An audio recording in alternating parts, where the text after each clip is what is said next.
Hi hello friends, welcome to Harsha YouTube channel. నేను Harsha. Day 1లో అయితే RCB ఏ విధంగా ప్లే చేసింది ఆక్షన్ టైంలో అండ్ ఎవరినెవరిని తీసుకున్నారు అండ్ ఓవరాల్గా డే 1లో చూస్తే కనుక ప్లేయింగ్ లెవెన్లో ఫిట్ అయ్యే ప్లేయర్స్ ఎవరున్నారు, ఎంత పెట్టి తీసుకున్నారు అనేది అయితే మనం ఆర్సీబీ గురించి అయితే క్లియర్గా ఒక వీడియో వచ్చేసి డెడికేటెడ్గా ఒక టీం గురించి అయితే చేస్తున్నాను. అలాగే మన ఛానల్లో మిగతా టీమ్స్కి సంబంధించిన వీడియోలు ఉంటాయి. మీరు ఒకవేళ వేరే టీంకి సంబంధించి కొద్దిగా ఫ్యాన్స్ అయితే కనుక ఖచ్చితంగా ఆ వీడియోని కూడా చూడండి, బాగుంటుంది. అండ్ ఆర్సీబీ విషయానికి వస్తే కనుక మెగా ఆక్షన్ డే 1 వచ్చేసి 50-50గానే జరిగిందని చెప్పుకోవాలి. నాకైతే అంత గొప్పగా అయితే ఏమనిపించలేదు. ఇంకా మంచి ప్లేయర్లను తెచ్చుకోవచ్చు, బట్ ఆర్సీబీ అయితే ఆక్షన్ టైంలో ఎలాంటి తప్పులు చేస్తుందో ఈ సీజన్ కూడా సేమ్ అవే మిస్టేక్ చేసినట్టు అనిపించింది. ఎవరైతే ఓనర్స్ ఉన్నారో ఆర్సీబీ ఓనర్స్, వాళ్ళ ప్లేస్లో కనుక ఆర్సీబీ ఫ్యాన్స్ని కూర్చోబెట్టినా ఇప్పుడైతే సెలెక్షన్ చేశారో దానికంటే మంచి ప్లేయర్స్ని అయితే ఆర్సీబీ ఫ్యాన్సే సెలెక్ట్ చేసేవారు అనిపించింది. మెయిన్గా చూసుకుంటే కనుక కేఎల్ రాహుల్ని 11 crore పైన అయితే మనకైతే కాంపిటీషన్లో ఉండకుండా బయటకు వచ్చేసారు. దానివల్ల just 14 crore wicket keeper captain material ఉన్న కేఎల్ రాహుల్ అయితే మనకు చూస్తే డీసీకి వెళ్ళిపోవడం జరిగింది.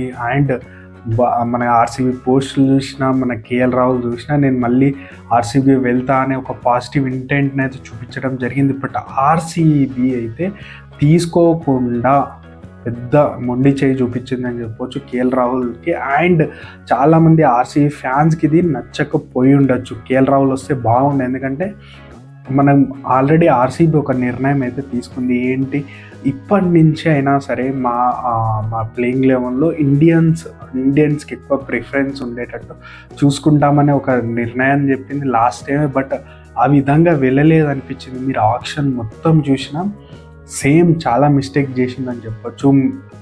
మెయిన్గా ఏంటంటే కేఎల్ రాహుల్ని తీసుకోకపోవడం, ఎందుకంటే కీపర్ ప్లస్ మనకు చూసుకుంటే కానీ కెప్టెన్సీ మెటీరియల్ ఉంది. ఇండియన్ ప్లేయర్ని తీసుకోకుండా మిగతా ప్లేయర్లను అయితే తీసుకోవడం జరిగింది. అండ్ అశుతోష్ శర్మ గురించి వెళ్ళారు. అశుతోష్ శర్మని కూడా మధ్యలోనే బిడ్డింగ్లోనే ఆపేయడం వల్ల అది కూడా సేమ్ డీసీకి వెళ్ళింది. 3.8 పంజాబ్ కింగ్స్కి అశుతోష్ శర్మ ఎలాంటి ఇన్నింగ్స్లు ఆడారో తెలుసు. అండ్ మనకు చూసుకుంటే కనుక ఆర్సీబీ ఏదైతే చిన్నస్వామిలో ఆడుతుందో అక్కడ మనకు ఫినిషర్గా ఒక రిక్వైర్మెంట్ ఉన్నది కదా. అండ్ మనకు పర్స్ చూసుకున్న ఆర్సీబీకి చాలా ఎక్కువ పర్స్ ఉంది. స్టిల్ వాళ్ళు వెళ్ళకపోవడం అయితే నాకైతే ఆశ్చర్యం అనిపించింది. అశుతోష్ గురించి వెళ్తే బాగుండేది, లోయర్ ఆర్డర్లో వచ్చి మంచి ఫినిషింగ్ ఇచ్చేవాడు ఆర్సీబీకి. సో ఇక్కడ కూడా అశుతోష్ శర్మని తీసుకోకపోవడం నాకైతే డౌట్ఫుల్ అనిపిస్తుంది. అసలు ఎలాంటి ప్లేయర్ని పిక్ చేస్తున్నారైతే నాకైతే క్లూలెస్ అనిపించింది. అండ్ మనకు ఇంకో వికెట్ కీపర్ బ్యాటర్ ఎవరైతే ఉన్నారో ఇషాన్ కిషన్ వెంట కూడా వెళ్ళలేదు. తను మంచి పాకెట్ డైనమైట్ అని తెలుసు. మంచి ఇక్కడైతే ఏదైతే చిన్నస్వామిలో ఆడతారో ఆ పిచ్చెస్కి మంచిగా అడ్జస్ట్ అయ్యి ఆడే ప్లేయర్ తను. సో తన్ని కూడా తీసుకోకపోవడం అయితే నాకైతే ఆశ్చర్యంగా అనిపించింది. అండ్ బిడ్డింగ్ స్టార్టింగ్లో మనం ఏమనుకున్నాం, కేఎల్ రాహుల్ గురించి వెళ్తున్నారు కాబట్టి జాస్ బట్లర్ని కూడా వదులుకున్నారనిపించింది. అసలు కొన్ని సిచ్యువేషన్లో బిడ్డింగ్లో కూడా పార్టిసిపేషన్ చేయలేదు. సెకండ్ హైయెస్ట్ పర్స్ ఉంది స్టార్టింగ్లో, ఇప్పుడు హైయెస్ట్ పర్స్ ఉన్నా కూడా మంచి ప్లేయర్లు అందరూ వెళ్ళిపోయారు. అండ్ మన ఒకవేళ ఆర్సీబీ తీసుకున్న ఇప్పటి వరకు ఉన్న ప్లేయింగ్ లెవెన్తో చూసుకుంటే కనుక ప్లేయింగ్ లెవెన్ ఎలా సెట్ చేయాలంటే మాత్రం ఈ విధంగా ఉంది.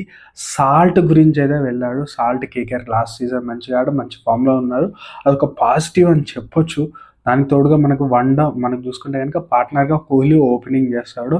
అండ్ 1 downకి వచ్చేసరికి ఇక్కడ చూసుకుంటే కనుక రచిత్ మనకి పతిధర ఆడే అవకాశాలు ఎక్కువ ఉన్నాయి. అండ్ 2 downలో కనుక లియామ్ లివింగ్స్టన్ తీసుకున్నారు.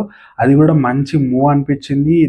జస్ట్ 8.75 crore మనకి లియామ్ లివింగ్స్టన్ కూడా వచ్చేసాడు. దెన్ చూసుకుంటే కనుక బ్యాటింగ్ ఆర్డర్లో మనకి జితేష్ ఉన్నాడు. జితేష్ని కూడా తీసుకోవడం జరిగింది. దగ్గరగా 11 crore దాకా పెట్టి తీసుకోవడం జరిగింది. నాకైతే సర్ప్రైజింగ్ అనిపించింది. జితేష్ని 11 crore పెట్టుకుని తీసుకునే దాని బదులు అశుతోష్ వచ్చేవాడు, అది ఇంకా మంచిది ఉండేది. ఎందుకంటే తను చూసుకుంటే కనుక ఆల్రెడీ మన కీపర్ ఉన్నాడు కాబట్టి మన అశుతోష్ని తీసుకుంటే కొద్దిగా మనకి ఇంకా పాజిటివ్ ఉండేది. అండ్ చూస్తే కనుక సుయాష్ని అయితే తీసుకోవడం జరిగింది.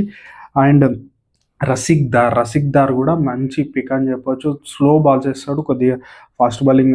సుయాష్ కూడా మంచి స్పిన్ వేయగల లెగ్ స్పిన్, తను కూడా మంచి బై అని చెప్పొచ్చు. అండ్ హేజల్వుడ్ గురించి వెళ్ళాడు, దగ్గర 12.5 crore పెట్టడం జరిగింది. నాకైతే చాలా సర్ప్రైజింగ్ అనిపించింది, ఎందుకంటే ఇండియన్ పిచ్చెస్లో తన చూసి రికార్డ్ చూసుకుని అంత గొప్పగా లేరు.